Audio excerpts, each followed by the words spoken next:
Okay, so this is round two of Saw X. I'm going in open-minded, knowing the structure and how the story unfolds.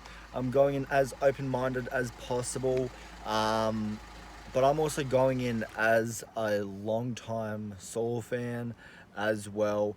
Because, I think the thing about, last night's viewing of the film, it was the fact that I think I went in with high expectations. And, I think with any horror fan, if there was a new, like, Halloween movie coming out, new Friday the 13th, new Nightmare on Elm Street film, I think, there's certain expectations that fans have that they would like to see from their favorite horror icon.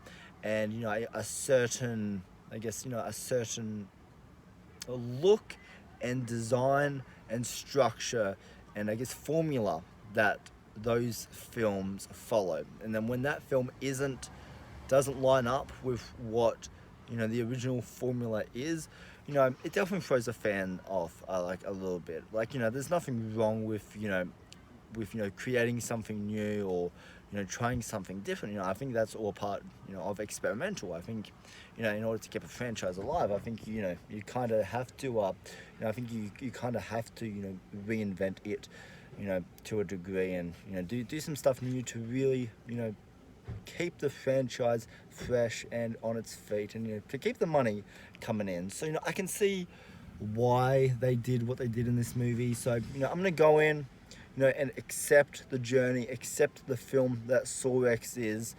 But, I think as I'm also watching, I'm also gonna, be thinking of all the little connections of what happened in Saw X. Is, Amanda's already had her game with the reverse bear trap, and, everything that's happened, with John Kramer up until this point, and, really just, reflect back on that original Saw timeline and really just see if it lines up. And, I'm going to give my honest opinion. I'm not going to, just say, like, oh, Saw X is the best, Saw film in the franchise, if it's not. That's not why I created this channel. I want to give you guys my absolute honest opinion. If I don't agree with the critics, I will say Saw X sucks. Like, I will say it is the worst movie in the franchise, if it is. I will say it's the best movie in the franchise, if it is. If it's an average installment, I will say, this is, a middle, a middle round, Saw film. I'm not going to sugarcoat it. Like, you know, so, I'm hoping, by the end of, this round of the film, hopefully I'll be able to make a more justified opinion about how I really feel about Saw X. Because I think, the more I thought about it yesterday, the more I just did not like it. I think one of the things that just really pissed me off, about this film was the fact that it's just so different. It's not what, casual, I guess, it's not what us diehard fans, I guess, want from a film. But at the same time, what am I to say that, that a fan wants from a Saw film? Like, I can't really say that. I think everybody goes to their own movie with their own, expectations and, what they kind of want to see, and all that. But, I think a lot of the expectations I had for Saw X, like, I can see why they're not in here. I can see that, but I'm also just like, story-wise, why aren't they in here?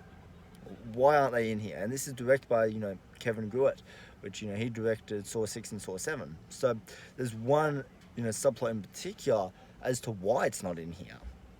That was in Saw 7 that I would love to see, a full circle conclusion to. But, I don't know if we're ever going to get that or not. That's the whole, Dr. Gordon reveal and all that. It was hinted, he was, he was John Carpenter's, greatest, greatest asset, as he says in the 7th film and all that.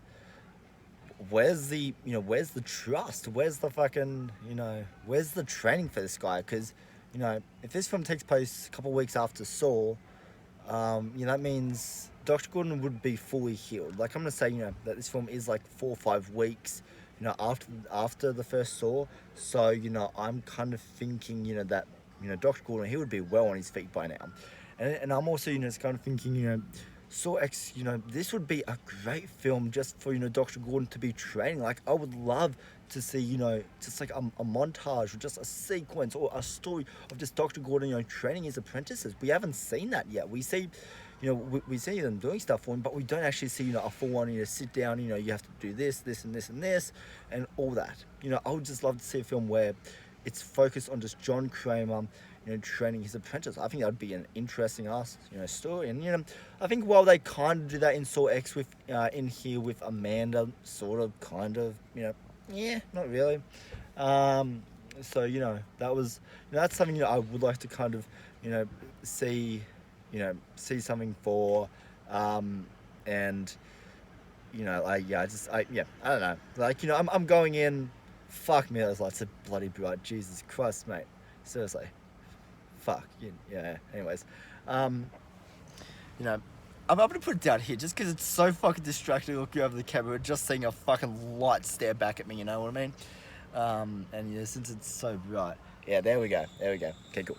And, you know, like, I feel like, you know, Saw X, that would have been a great film. Like, this could have been, you know, Dr. Gordon's, you know, first actual game, you know, where he was, you know, where John Kramer was training him and all that. But, you know, that might be another film for another time. This might not even be Dr. Gordon's first game. Like, there are a few traps in here I can definitely see Dr. Gordon having his hands on, for sure. There's at least 2 traps that come to mind from last night. I can almost put money on that, you know, that is, you know, Dr. Gordon was involved in some way, somehow, behind the scenes. So anyways, round 2 of Saw X.